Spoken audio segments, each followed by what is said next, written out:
C plus প্লাসের Bangla video টিউটোরিয়ালে আপনাদের সবাইকে স্বাগতম। আমি মোহাম্মদ শরীফ চৌধুরী। আজকের পর্বে আমি নেম স্পেস নিয়ে আলোচনা করব। প্রথম দিকে আমি একটি টিউটোরিয়ালে স্কোপ নিয়ে আলোচনা করেছিলাম, ভেরিয়েবল স্কোপ। সো ভেরিয়েবল স্কোপে আমি বলেছিলাম যে একটা ভেরিয়েবল ওই স্কোপের মধ্যেই সীমাবদ্ধ থাকে, এর বাহিরে সেটি কাজ করে না।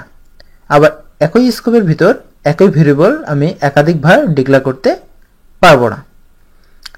কিন্তু যখন আমরা একটি বড় প্রজেক্ট করি বা একাধিক জন একটা প্রজেক্ট ডেভেলপ করে, তখন ক্লাসের নাম বা ভেরিয়েবলের নাম সেম হতেই পারে। এই সমস্যার সমাধানের জন্য আসলে নেম স্পেস ইউজ করা হয়।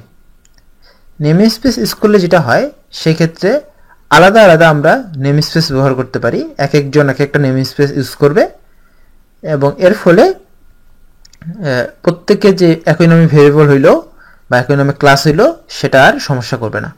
আমার যখন যেটা নেম স্পেস দরকার হবে আমি সেটাকে ইউজ করব এবং সেই ক্ষেত্রে তখন প্রতিটা নেম স্পেসের যেহেতু ভেরিয়েবলগুলো আলাদা হবে, তো একটা নেম স্পেসের সাথে আরেকটা নেম স্পেস কনফ্লিক্ট করবে না।